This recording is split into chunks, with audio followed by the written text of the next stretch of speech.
جب حسن تھا ان کا جلوہ نماں وار کا عالم کیا ہوگا، جب حسن تھا ان کا جلوہ نماں وار کا عالم کیا ہوگا، ہر کوئی فدا ہے بن دیکھے، ہر کوئی فدا ہے بن دیکھے، دیدار کا عالم کیا ہوگا۔ نحمده ونصلي ونسلم على سيدنا ومولانا محمد رسوله النبي الأمين المكين الحنين الكريم الرؤوف الرحيم، أما بعد، بسم الله الرحمن الرحيم۔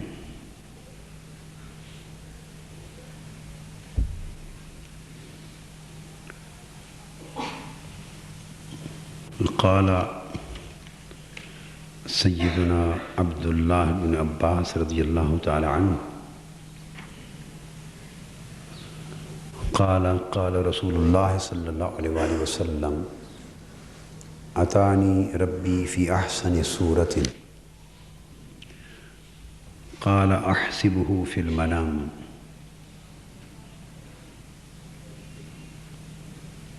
فقال يا محمد صلى الله عليه وآله وسلم هل تدري فيما يختصم الملأ الأعلى؟ قلت لا۔ قال فوضع يده بين كتفي حتى وجدت بردها بين ثديي،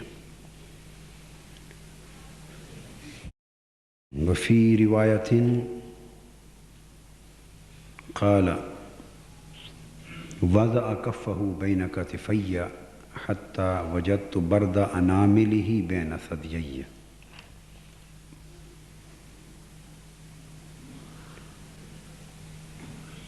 فعلمت ما في السماوات وما في الأرض، وفي رواية قال فعلمت ما بين المشرق والمغرب، وفي رواية أخرى قال فتجلى لي كل شيء وعرفته۔ فقال يا محمد صلى الله عليه وآله وسلم قلت لبيك ربي، قال فيما يختصم الملأ الأعلى؟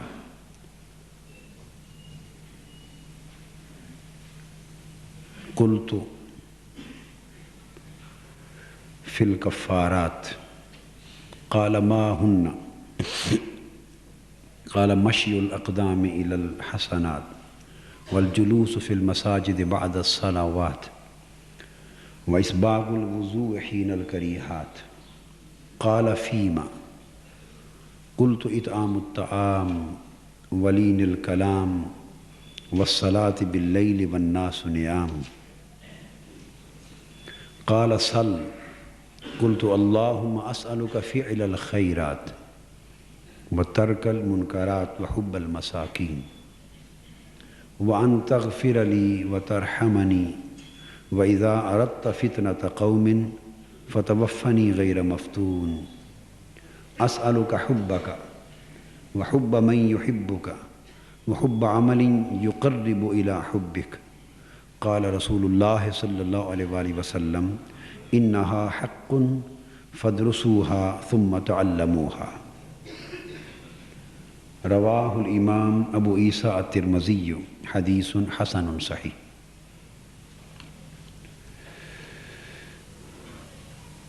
محترم مشائخ علماء کرام، معزز خواتین و حضرات اور عزیزان گرامی قدر، اللہ رب العزت کا شکر ہے جس نے اپنی توفیق خاص اور لطف و کرم سے ہمیں حضور نبی اکرم صلی اللہ علیہ وآلہ وسلم کی غلامی عطا فرمائی اور ایمان اور اسلام کی عظیم نعمت اور دولت سے ہمیں مشرف فرمایا۔ گزشتہ شب ماہ نومبر کی آخری جمعرات تھی اور شب بیداری کے سلسلے میں میرا ماہانہ خطاب تھا۔ اس میں اس حدیث نبوی کی روشنی میں نے تشکیل کردار کے 15 ضابطوں پر مشتمل ایک موضوع کو مکمل کرنا چاہا۔ اس موضوع پر بہت عرصہ پہلے شب بیداریوں کے سلسلہ وار خطاب میں گفتگو ہوئی تھی، اور اس حدیث پاک کی روشنی میں 15 ضابطوں میں سے غالباً 9 ضابطے بیان کیے جا چکے تھے اور بقیہ 6 ضابطے بیان نہ ہو سکے تھے۔ میں نے رات بھی عرض کیا تھا کہ 2 ہفتے قبل یا 3 ہفتے قبل ہمارے کسی ایک رفیق نے جمعہ کے نمازیوں میں سے ہی مجھے یاد دلایا کہ بہت عرصے سے یہ موضوع نامکمل پڑا ہے۔ میں نے چاہا کہ اس کو مکمل کر دیا جائے۔ اب چونکہ جمعۃ المبارک پر ایک سلسلہ وار موضوع قرآن اور سلسلہ نور کے حوالے سے چل رہا تھا، جو بحمد اللہ تعالیٰ پچھلے جمعۃ المبارک پہ مکمل ہوا ہے، اس لیے میں نے گزشتہ شب بیداری کے خطاب میں تشکیل کردار کے 15 ضابطوں کے اس تشنہ تکمیل موضوع پر مزید گفتگو کی اور 3 ضابطے رات بیان ہوئے۔ گویا 12 ضابطوں کا بیان مکمل ہوا۔ آج بھی میں اسی سلسلے میں گفتگو کو آگے بڑھانا چاہتا ہوں تاکہ جتنا جلد ہو سکے ہم اس موضوع کو مکمل کر لیں۔ بقیہ 3 ضابطوں میں سے آج ایک پر گفتگو ہوگی اور 14واں اور 15واں ضابطہ یعنی آخری 2 انشاءاللہ تعالی اگلے جمعۃ المبارک پر ہم ان کو لے لیں گے۔ جو گفتگو رات میں نے مکمل کی، اس سے آج کی گفتگو کا ربط قائم کرنے کے لیے، یعنی ربط کلام کے لیے، میں تھوڑا سا بیان پچھلی گفتگو کا خلاصتاً حدیث پاک کے تذکرے کی حد تک کروں گا تاکہ آج ہم جس ضابطے کی بات کر رہے ہیں اس کا اور اس پچھلے بیان کا باہمی تعلق ذہنوں میں آ سکے۔ رات کے خطاب میں بات یہاں ختم کی تھی۔ میں چاہوں گا بہت سے لوگ جمعۃ المبارک کے اجتماع میں ایسے بھی ہیں جو رات کو شریک نہیں تھے، تو حدیث پاک کا مضمون بھی خلاصتاً بیان کر دینا ضروری ہے۔ یہ حدیث مبارک جس کے حوالے سے ہم انسانی سیرت و کردار کی تشکیل کے باب میں 15 روحانی ضابطوں کا ذکر کر رہے ہیں، یہ حضور نبی اکرم صلی اللہ علیہ وآلہ وسلم کا ایک خواب مبارک ہے۔ یہ حدیث ہے جو صحاح ستہ کی معروف کتاب ترمذی شریف میں آئی ہے اور حدیث حسن صحیح ہے، اور حضرت عبداللہ ابن عباس رضی اللہ تعالیٰ عنہ اس حدیث کے راوی ہیں۔ مختصراً واقعہ یوں ہے کہ حضور علیہ الصلوۃ والسلام نے ایک رات عالم خواب میں اللہ رب العزت کا دیدار کیا۔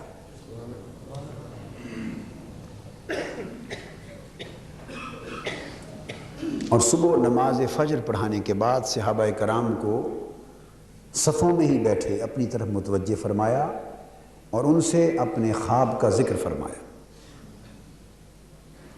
بقیہ یہ ساری حدیث اس خواب کے بیان پر مشتمل ہے جس میں 15 ضابطے آ گئے ہیں۔ حضور علیہ الصلوۃ والسلام نے ارشاد فرمایا کہ میں نے نہایت ہی خوبصورت شکل میں اللہ پاک کا دیدار کیا۔ یہ اس کی یعنی صفاتی تجلیات کا مشاہدہ تھا اور جلوہ حق تھا۔ تو اللہ رب العزت نے مجھ سے پوچھا کہ یہ جو فرشتے مالائے اعلیٰ میں گفتگو کر رہے ہیں، یعنی خواب میں وہ گفتگو بھی حضور علیہ السلام سن رہے تھے، ساتوں آسمان اور فوق السماوات، آسمانوں کے اوپر سدرۃ المنتہا پر، عرش پر، کرسی کے ملائکہ، عرش کے ملائکہ، یہ سارے مالائے اعلیٰ کے فرشتے کسی موضوع پر آپس میں گفتگو کر رہے تھے اور ان کی آواز اونچی ہو رہی تھی، اور حضور علیہ السلام ان کی آواز کو اور گفتگو کو سن رہے تھے حالت خواب میں۔ ویسے ملائکہ کی آواز کا اور فوق السماوات حتیٰ کہ فوق العرش اور لوح و قلم کی آوازوں کا عالم بیداری میں بھی سننا حضور علیہ السلام کی شان سما سے بعید نہیں، آپ سنا کرتے تھے۔ یہ اتفاق ہے کہ بیان خواب نبوی کا ہو رہا ہے، مگر اس کا معنی یہ نہیں کہ خواب میں سن رہے تھے اور ویسے بیداری میں نہیں۔ اللہ پاک نے آپ کو یہ سما میں، سننے میں وہ شان اعجازی عطا فرمائی کہ حضور علیہ السلام فرش سے عرش تک جب چاہتے متوجہ ہوتے اور اس توجہ کے ساتھ جہاں کی آواز چاہتے سماعت فرماتے۔ حتیٰ کہ ایک روز حضور علیہ السلام کے چچا حضرت عباس بن عبد المطلب رضی اللہ تعالی عنہ، انہوں نے حضور علیہ السلام کے بچپن کا ایک واقعہ آپ سے بیان فرمایا۔ یہ اس زمانے کی بات ہے جب حضور صلی اللہ علیہ وسلم حضرت حلیمہ سعدیہ کی گود میں تھے، وادی بنو سعد میں تھے، اور آپ کی پرورش میں رضاعت کے زمانے میں تھے۔ حضرت عباس فرماتے ہیں کہ میں اس زمانے میں ایک مرتبہ آپ کو دیکھنے اور ملنے کے لیے گیا، دل نے چاہا کہ جا کے اپنے بھتیجے کو دیکھاؤں، تو میں حضرت حلیمہ سعدیہ کی بستی میں گیا مکہ سے۔ میں نے دیکھا کہ آپ پنگھورے میں لیٹے ہوئے تھے،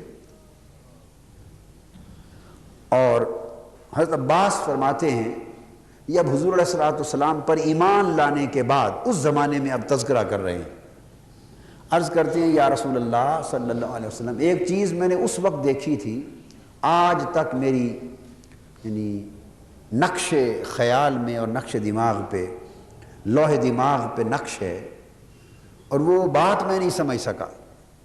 میں نے دیکھا تھا جب آپ پنگھورے میں لیٹے تھے تو آپ ہلکا کبھی روتے، کبھی ہنستے، کبھی کھیلتے، اور اس بچپن کی کیفیت میں آپ کی مبارک انگلیاں اور ہاتھ جس سمت بھی حرکت کرتی تھی پنگھورے میں لیٹے ہوئے، چاند بھی اسی طرف پھر جاتا تھا۔ یعنی آپ کی انگلیوں کے اشارے کے ساتھ ساتھ چاند بھی کھیلتا تھا آپ کے ساتھ۔ اور یہ بات مجھے آج تک سمجھ نہیں آ سکی کہ یہ کیسا ماجرا تھا۔ حضور علیہ السلام نے فرمایا، ایک روایت میں ہے کہ چچا عباس تم اتنی بات پہ حیران ہو گئے ہو، میں تمہیں اس سے بھی عجیب تر بات سناتا ہوں۔ عرض کیا سنائیے یا رسول اللہ صلی اللہ علیہ وسلم۔ فرمایا وہ میرے بچپن کی بات ہے جس پر چاند کھیل رہا تھا میرے ساتھ، اور میں بات سناتا ہوں میں جب پیدا بھی نہیں ہوا تھا اور اپنی والدہ ماجدہ حضرت آمنہ کی کے بطن مبارک میں تھا، تو اس حال میں لوح پر جو قلم چلتا تھا تقدیر کا، اس کی آواز بھی سنتا تھا۔ جب قلم چلتا تھا تو اس قلم کے چلنے کی آواز بھی میں اپنی والدہ کے بطن میں سنتا تھا۔ یہ تو آقا صلی اللہ علیہ وسلم کی سماعت کی اعجازی شان ہے۔ تو یہاں ایک خواب کا آپ ذکر فرما رہے ہیں، میں نے آواز سنی ملائکہ کی۔ اللہ رب العزت نے مجھ سے پوچھا حبیب صلی اللہ علیہ وسلم یہ فرشتے کس موضوع پر گفتگو کر رہے ہیں؟ حضور علیہ السلام نے فرمایا کہ میں نے اللہ کے حضور عرض کیا باری تعالیٰ معلوم نہیں کس موضوع پر بات کریں، آوازیں تو سن رہا ہوں مگر معلوم نہیں کس موضوع پر بات کر رہے ہیں۔ اس حدیث سے ایک اعتقادی نقطہ بھی معلوم ہوا کہ حضور صلی اللہ علیہ وسلم کا علم، جمیع علم جو آپ کو حاصل تھا وہ اللہ پاک کے عطا کرنے سے تھا، وہ ذاتی نہیں تھا۔ یعنی آپ کو جمیع علم جو حاصل ہوا اور علوم اور معارف وہ بعطائے الہی تھے، متحقق ہوتے تھے، ذاتی علم نہیں تھا۔ اور اللہ پاک کے علم میں اور علم نبوی میں فرق یہ ہے کہ کہ اللہ کا علم ذاتی ہے، عطائی نہیں ہے، اسے کسی نے عطا نہیں کیا، اس کا علم از خود ہے۔ اور حضور صلی اللہ علیہ وآلہ وسلم کو اللہ پاک نے علم عطا فرمایا تو وہ عالم ما کان و ما یکون ہو گئے۔ وَعَلَّمَكَ مَا لَمْ تَكُنْ تَعْلَمْ وَكَانَ فَضْلُ اللَّهِ عَلَيْكَ عَظِيمًا۔ مگر آپ کا علم عطائے الہی کا محتاج تھا، اللہ کے عطا کرنے سے حاصل ہو گیا۔ اور جب تک کسی خاص شے کا علم اللہ نے عطا نہیں فرمایا تھا اس وقت تک ذاتی طور پہ مغیبات کا علم حضور علیہ السلام کو نہیں ہوتا تھا۔ یہ بات اس لیے سمجھنا ضروری ہے کہ کچھ لوگ تو اس بات میں ہمارے ہی ہم خیال، ہم مسلک لوگ علم صحیح نہ ہونے کے باعث افراد کر بیٹھتے۔ کیا؟ افراد کر بیٹھتے، اور کچھ دوسرے لوگ تفرید کا شکار ہو جاتے ہیں، یعنی کمی کا شکار کر تخفیف اور تفرید کرتے ہیں۔ اس کا مطلب کیا ہے تخفیف اور تفرید کا؟ وہ یہ سمجھتے ہیں کہ بس اس قدر ہی علم ہوتا اور اس وقت کے لیے ہوتا جب اللہ تعالیٰ عطا کرتا۔ گویا ان کے خیال میں جب وہ واقعہ یا وہ لمحہ گزر جاتا اس کے بعد وہ علم حضور علیہ السلام کے پاس معاذ اللہ نہیں رہتا تھا، بس ایک خاص وقت کے لیے ایک لمحے کے لیے دیا جاتا اور بعد میں وہ آپ کے پاس نہ رہتا۔ یعنی یہ تصور بھی غلط ہے، سراسر غلط ہے۔ چونکہ خاص مواقع پر اللہ پاک کا حضور علیہ السلام کو علم عطا کرنا تو ثابت ہے، مگر یہ کہاں سے ثابت ہے کہ بعد میں واپس بھی لے لیا؟ وہ اس لیے دیتا تھا علم کی نعمت کہ واپس بھی لے لے؟ نہیں، یہ تو اپنے پیغمبر کے ساتھ معاذ اللہ مذاق بنانے کی بات ہے۔ نہ یہ اللہ کی شان کے لائق ہے نہ پیغمبر کی شان کے لائق ہے۔ اور اس کا اپنا فرمان ہے سنقرئک فلا تنسیٰ، اے محبوب صلی اللہ علیہ وسلم ہم ان قریب آپ کو ایسا پڑھائیں گے، یعنی علم دیں گے اور ایسا پڑھائیں گے فلا تنسیٰ کہ جو دیں گے پھر تو بھولے گا نہیں۔ تو اللہ پاک نے جو نعمت، علم کی نعمت، تصرف کی نعمت، روحانیت کی نعمت، سمع و بصر کی نعمت، معجزات کی نعمت، شانوں کی، رفعت ذکر کی جو نعمتیں بھی اللہ پاک نے حضور علیہ السلام کو عطا کی واپس لینے کے لیے نہیں، جو دی سو دے دی، وہ سخی ہے۔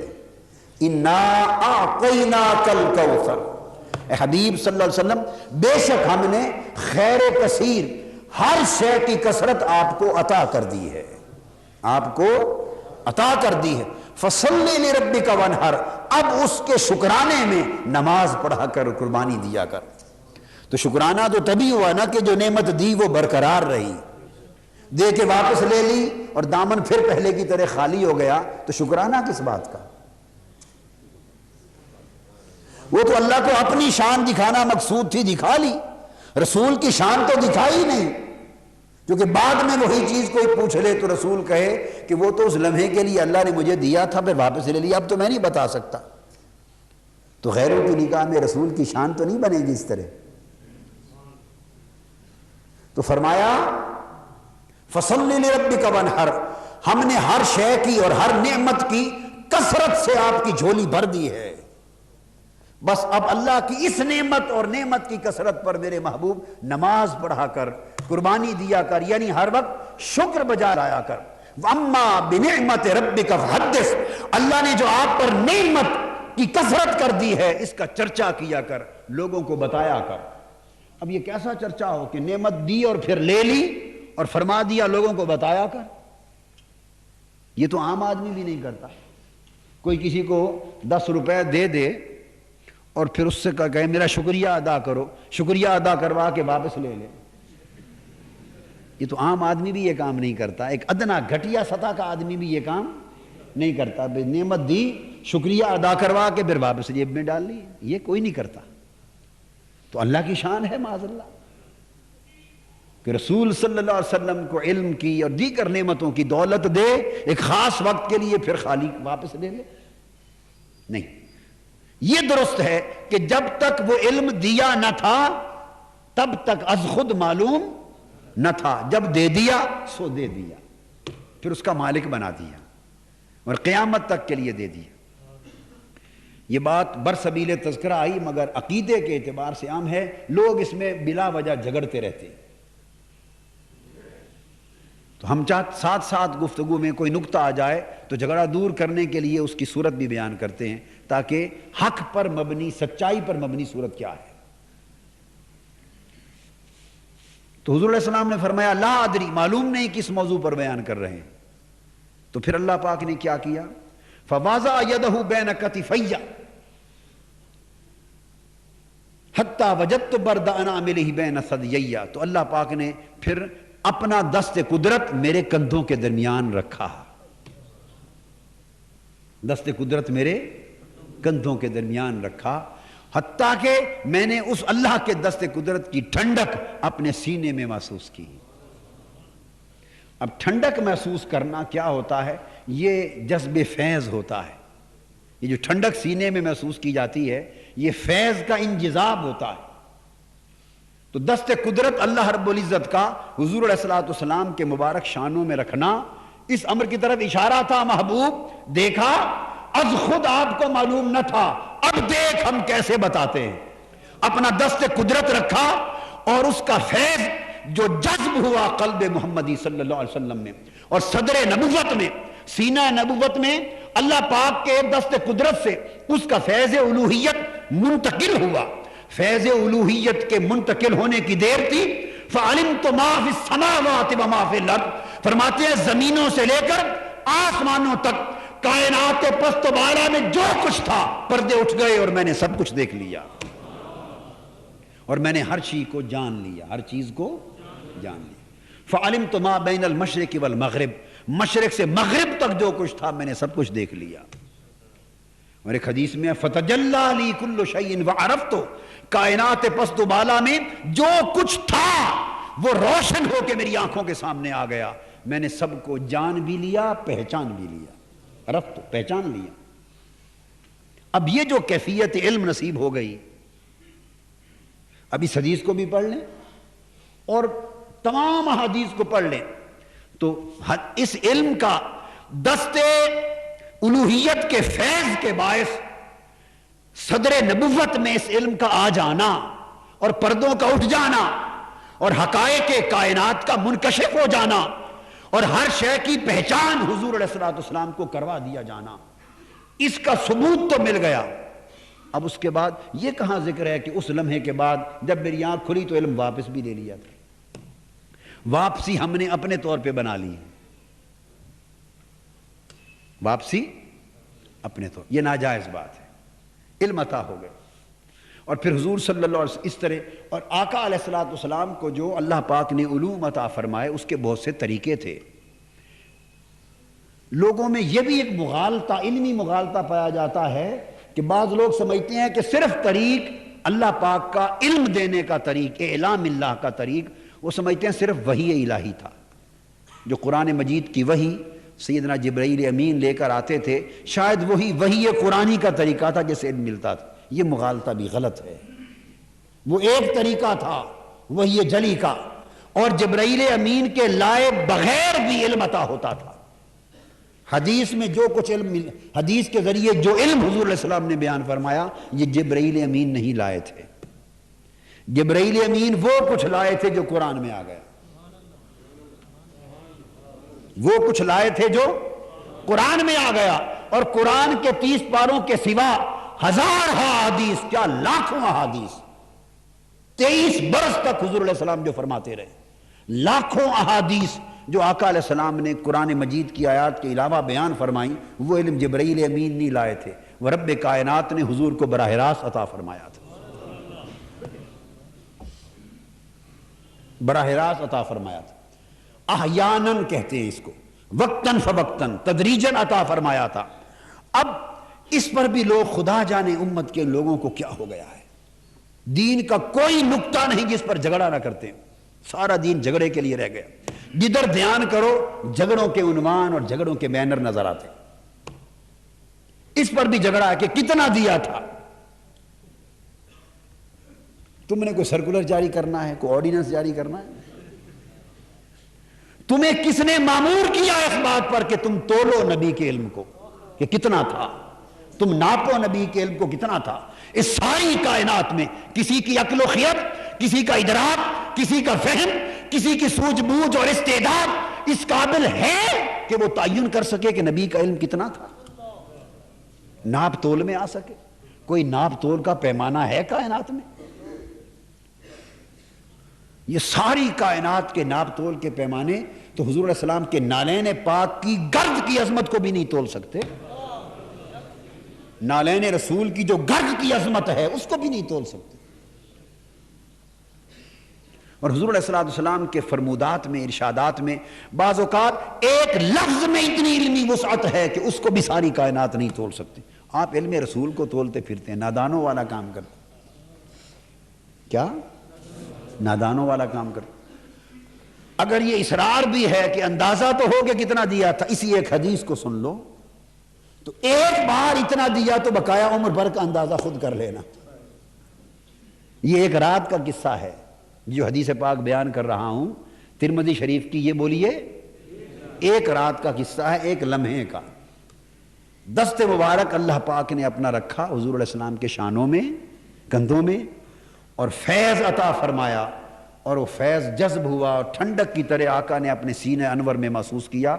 وہ ایک دست مبارک رکھنے سے ایک رات کے ایک لمحے میں جو فیض عطا کیا علم کا، اس علم کی حیثیت سن لیں، باقی اندازہ خود کر لیں کہ عمر بھر باقی کیفیت کیا ہوگی.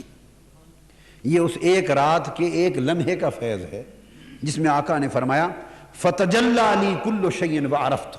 کائنات میں جو کچھ تھا سب کچھ میرے سامنے روشن ہو گیا اور میں نے کائنات کی ہر شے کو پہچان لیا. فَعَلِمْتُ مَا فِي السَّمَاوَاتِ وَمَا فِي الْأَرْضِ.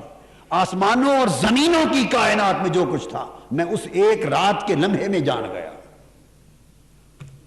فَعَلِمْتُ مَا بَيْنَ الْمَشْرِقِ وَالْمَغْرِبِ. مشرق سے مغرب تک جو کچھ تھا ایک لمحے میں جان گیا. عشق کی ایک جست نے طے کر دیا قصہ تمام. میں زمین و آسماں کو بے قرار اس زمین و آسماں کو بے قرار سمجھاتا میں. جن پیمانوں پر ہم ناپتے پھرتے ہیں وہ فرش سے عرش تک یہ کائنات ہے. فرش سے عرش تک یہ کائنات ہے. تو آقا اس ساری کائنات کو تو ایک لمحے میں جان گئے، بقایا تو کیا تولیں گے. یہ ایک رات میں ایک لمحے میں آقا کو اتنا دے دیا اللہ نے، اور عمر بھر کتنا دیا اس کا تو تصور بھی نہیں کیا جا سکتا. باقی ہم مزید تصور کس شے کا کریں. کائنات تو ساری ایک لمحے میں آ گئی. پوری کائنات کا علم تو ایک لمحے میں آ گیا. بقایا بولیے اب ہماری عقل اور کس چیز کو جانتی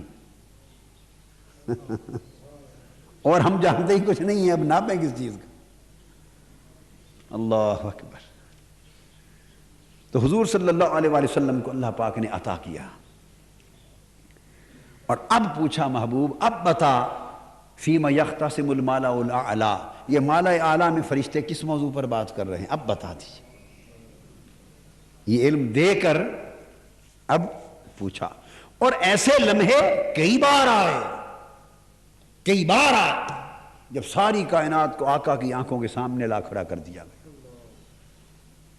احادیث کی کتابیں بھری پڑی ہیں، احادیث کی کتابیں بھری پڑی ہیں. یہ برسبیل تذکرہ بات آ گئی. حضور صلی اللہ علیہ وآلہ وسلم نے ارشاد فرمایا اور صحابہ کرام نے کثرت کے ساتھ اس کا ذکر کیا. یعنی جو فتن پر کتاب جو احادیث آئی ہیں ابواب الفتن میں، اگر ان کو پڑھا جائے تو کئی بار ایسے لمحے آئے کہ حضور صلی اللہ علیہ وسلم ممبر پہ کھڑے ہو گئے، ممبر پہ کھڑے ہو گئے. اور صحابہ کرام کہتے ہیں کہ آپ نے نماز ظہر سے لے کے عصر تک خطاب کیا، پھر نماز عصر کے لیے نیچے اترے، نماز پڑھائی، پھر ممبر پہ قیام فرما ہوئے اور مغرب تک قیام فرمائے اور خطاب کیا. فرماتے ہیں فَأَخْبَرَنَا بِمَا هُوَ كَائِنٌ إِلَى يَوْمِ الْقِيَامَةِ فَنَسِيَهُ مَنْ نَسِيَهُ وَحَافِظَهُ مَنْ حَافِظَهُ. فرمایا ظہر سے مغرب تک آقا نے خطاب کیا نماز عصر پڑھانے کے علاوہ، اور قیامت تک جو کچھ ہونے والا تھا سب کچھ بیان کر دیا. فرمایا جو جتنا بھول گیا وہ بھول گیا، جس نے جتنا یاد رکھ لیا اسے یاد رکھ لیا. اور ہم میں اب بڑا عالم وہ ہے جس نے زیادہ یاد رکھ لیا. ہمارے علم کا منبع اور سرچشمہ بھی آپ کا بیان تھا. بخاری شریف اور مسلم میں متفق علیہ حدیثیں ہیں، بہت سی روایات کے ساتھ احادیث صحیحہ ہیں، جس میں ایک بار حضور علیہ السلام نے فرمایا اور صحابہ روایت کرتے ہیں فَأَخْبَرَنَا عَنْ بَدْءِ الْخَلْقِ حَتَّى دَخَلَ أَهْلُ الْجَنَّةِ مَنَازِلَهُمْ وَأَهْلُ النَّارِ مَنَازِلَهُمْ فَحَفِظَهُ مَنْ حَفِظَهُ وَنَسِيَهُ مَنْ نَسِيَهُ۔ حضور علیہ السلام منبر پہ قیام فرما ہوئے خطاب کیا، فرماتے ہیں کائنات کی پیدائش اور ابتدا سے لے کر قیامت کے دن کی انتہا تک، حتیٰ کہ جنتیوں کے جنت میں داخل ہو جانے اور دوزخیوں کے دوزخ میں داخل ہو جانے تک سب کچھ بیان فرما دیا۔ جس نے جتنا یاد کر لیا اسے یاد رہ گیا، جو بھول گیا اسے بھول گیا۔ ایک روز حضور علیہ السلام منبر پہ تشریف فرما ہوئے، منافقوں نے کچھ چہمے گوئیاں کی تھی علم رسول کی نسبت۔ حضور علیہ السلام نے فرمایا ایک موقع پر کہ میں امت کے ہر مومن کو بھی پہچانتا ہوں اور کافر کو بھی پہچانتا ہوں، میں جانتا اور پہچانتا ہوں، جس کے دل میں میرا ایمان ہے اور جس کے دل میں کفر میں پہچانتا ہوں۔ انی اعرف من یؤمن بی ومن یکفر بی۔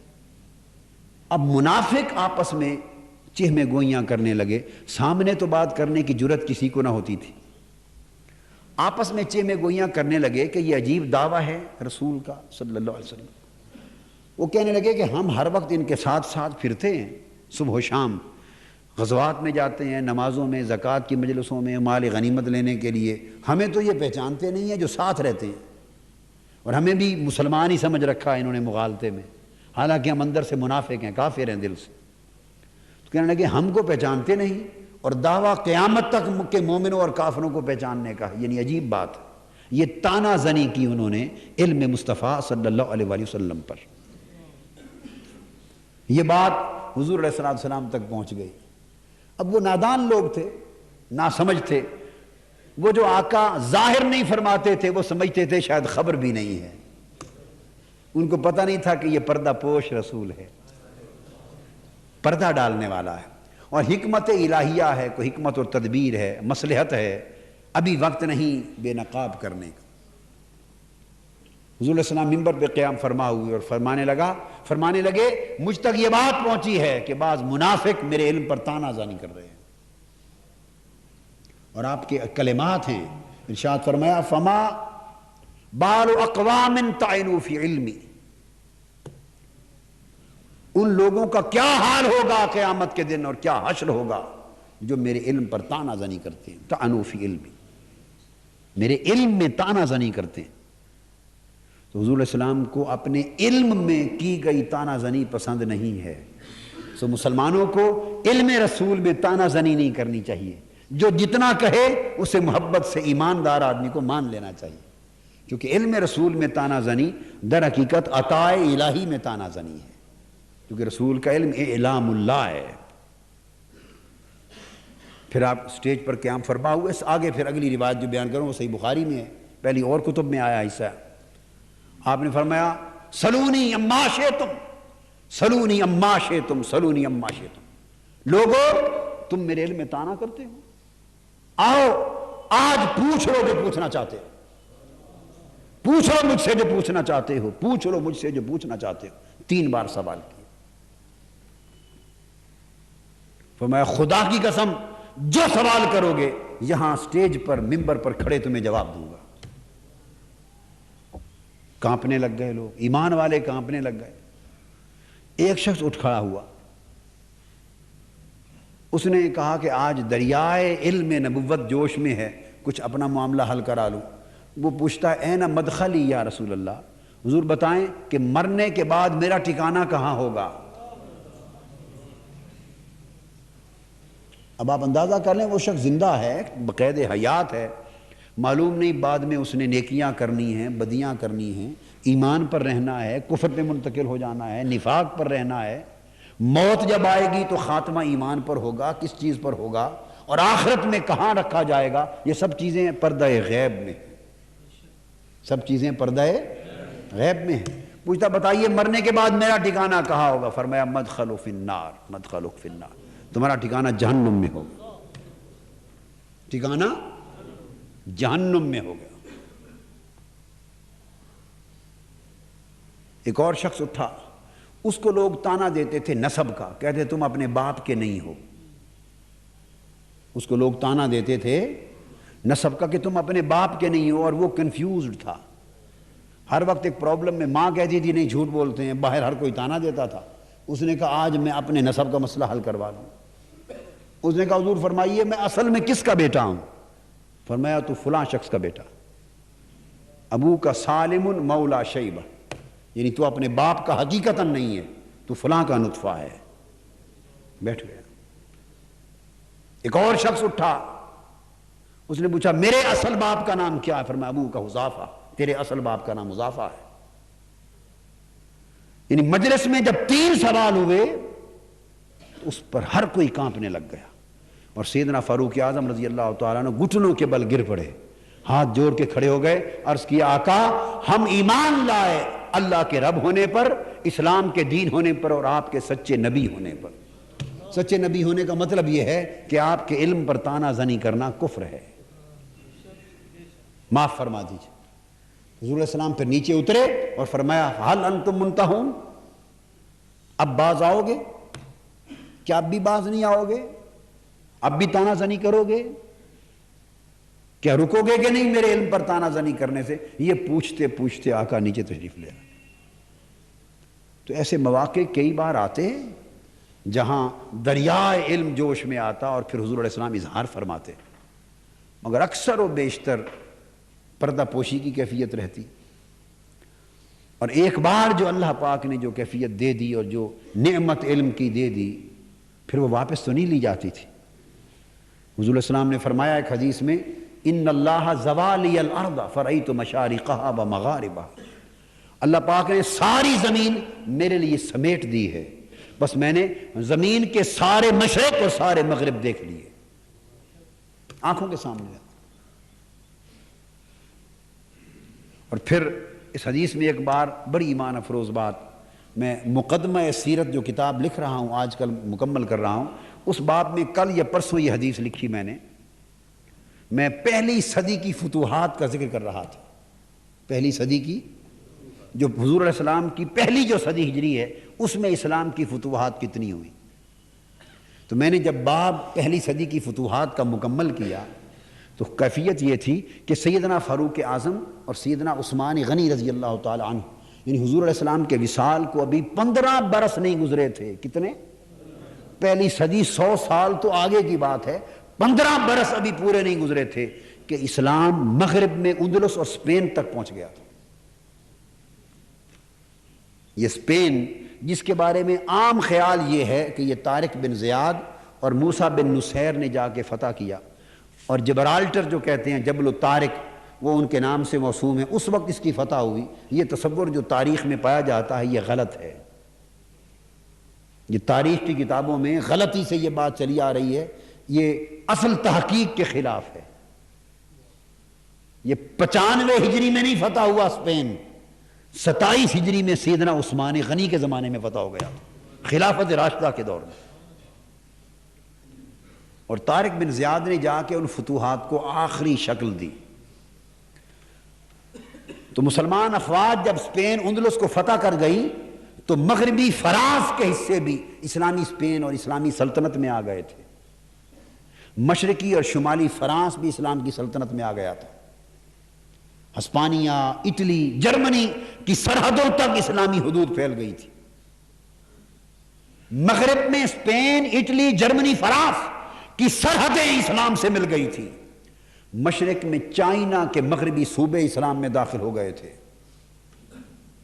اور سیدنا عمر فاروق رضی اللہ تعالیٰ عنہ کے زمانے میں بمبئی تک حملہ ہو کے اسلامی افواج پہنچ گئی تھی. اور 42 ہجری حضرت امیر معاویہ کے زمانے میں اسلامی افواج لاہور تک آ گئی تھی. اور بلوچستان اور سندھ یہ بھی سیدنا عمر فاروق کے زمانے میں اس کے علاقے فتح ہو گئے تھے. محمد بن قاسم 70 سال بعد میں آئے ہیں.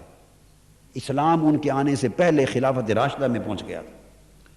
تو میں یہ جب ابواب مکمل کیے میں نے پہلی صدی ہجری کی فتوحات، تو دیکھا کہ مشرق سے مغرب تک اسلام مشرق میں، ایشیا میں، یورپ میں، افریقہ میں، 3 بر اعظموں میں شرق سے غرب تک پھیل گیا تھا. تو یہ باب جب مکمل کر چکا تو اچانک یہ حدیث پاک پڑھی دیکھی تھی، مگر اچانک میں سمجھتا ہوں کہ یہ حضور علیہ السلام کا ایک فیض تھا کہ تم نے اسلامی فتوحات کا باب تو مکمل کر لیا ہے، اور میرا آخری جملہ میں نے یہ لکھا کہ یہ فتوحات بھی حضور کا فیض تھا۔ جملہ یہ تھا کہ وہ اسلامی فتوحات کا وہ سلسلہ جو غزوہ بدر سے شروع ہوا، جو غزوہ بدر سے شروع ہوا، وہ بغیر انقطاع کے مسلسل جاری رہا، یہاں تک کہ زمین کے مشرق سے مغرب تک اسلام کے جھنڈے لہرانے لگ گئے۔ یہ سیرت محمدی کا فیض تھا اور غزوات نبوی کا فیض تھا۔ یہاں پر باب مکمل کر دیا، اچانک میری نظر میں حدیث پاک آ گئی مسلم شریف کی، جب یہ باب کمپوز کروا چکا، اور میں سمجھتا ہوں کہ یہ آقا کی توجہ تھی کہ یہ خیال نہ صرف لکھو کہ یہ آقا کی سیرت کا فیض تھا، نہیں، میرا فرمان لکھو۔ یہ مسلم شریف کی حدیث آ گئی، آقا علیہ السلام نے تو میرے رونگٹے کھڑے ہو گئے۔ قربان جائیں آقا آپ کی شانوں پر، آپ کے علم پر، آپ کے کشف پر، آپ کے تصرفات پر، عظمتوں پر۔ آقا علیہ السلام نے فرمایا ان اللہ زوال الارض فرأیت مشارقها ومغاربها، اللہ پاک نے ساری زمین میرے سامنے سمیٹ دی اور میں نے مشرق سے مغرب تک پوری زمین کو دیکھ لیا۔ اور آگے کیا فرمایا؟ وہ ایمان افروز کلمات ہیں حدیث پاک۔ فرمایا ان ملک امتی سیبلغ ما ذوی علی منہا، فرمایا ان قریب میری امت کی حکومت اور میری امت کی سلطنت مشرق سے مغرب تک ان حدوں تک پہنچ جائے گی جو مجھے دکھا دی گئی۔ مشرق سے مغرب تک زمین کی ان حدوں کو، ان ملک امتی سیبلغ ما ذوی علی منہا، ان قریب میری امت کی حکومت و سلطنت مشرق سے مغرب تک ان حدوں کو پہنچ جائے گی جو میرے لیے سمیٹ دی گئی ہے۔ یہ ناممکن تھا کہ اسلامی سلطنت کی حدود مشرق کے عرض سے لے کر مغرب عرض تک قائم نہ ہوتی، چونکہ آقا نے فرمایا یہ مجھے دکھائی اس لیے گئی تھی کہ محبوب آپ کی سلطنت جو ہے وہ یہاں سے یہاں تک آپ کی امت کی شکل میں پہنچنے والی ہے۔ اور وہی ہوا۔ ابھی خلافت راشدہ کا دور بھی ختم نہ ہوا تھا کہ مشرق سے مغرب تک حضور کی صحابہ کی غلاموں کی سلطنت قائم ہو گئی تھی۔ سیبلغ، سین ان قریب کے معنی میں آتا ہے، کیا؟ ان قریب، سیبلغ، ان قریب، دیکھ لو لوگوں، سن لو، ان قریب میری امت کی حکومت مشرق سے مغرب تک پہنچ جائے گی۔ قربان جائیں۔ تو فرمایا کہ اللہ پاک نے دست قدرت رکھا، اس کے فیض سے مشرق و مغرب اور زمین و آسمان اور کائنات کی ہر شے میرے اوپر متجلی اور روشن ہو گئی، میں نے ہر شے کو جان لیا۔ بس میں اس پر گفتگو ختم کرتا ہوں چونکہ اصل موضوع آگے ہے۔ موضوع تھا میں اور کرنا چاہتا تھا، وہ موضوع بتا دیتا ہوں تاکہ اگلے جمعہ کے لیے آپ انتظار کریں اور سمجھیں۔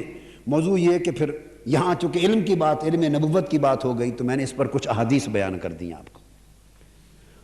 اس حدیث کو بھی مکمل کریں گے انشاءاللہ اگلے جمعہ پر، مگر موضوع ذہن میں رکھ لیں وہ یہ کہ اسی دوران پھر جب سارے علوم عطا کیے تو فرمایا میرے محبوب مجھ سے دعا کرو۔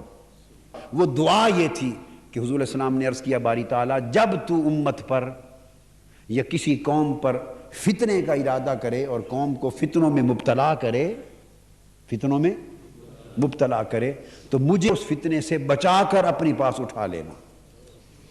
تو اللہ کی محبت مانگنا اور فتنوں سے پناہ مانگنا، ان دو کے درمیان کیا ربط و تعلق ہے؟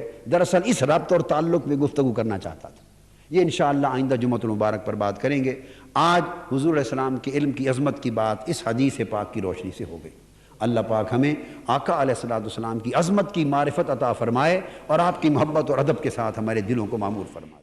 اللہ اللہ اللہ۔ جب حسن تھا ان کا جلوہ نماں نوار کا عالم کیا ہوگا، جب حسن تھا ان کا جلوہ نماں نوار کا عالم کیا ہوگا، ہر کوئی فدا ہے بن دیکھے، ہر کوئی فدا ہے بن دیکھے، دیدار کا عالم کیا ہو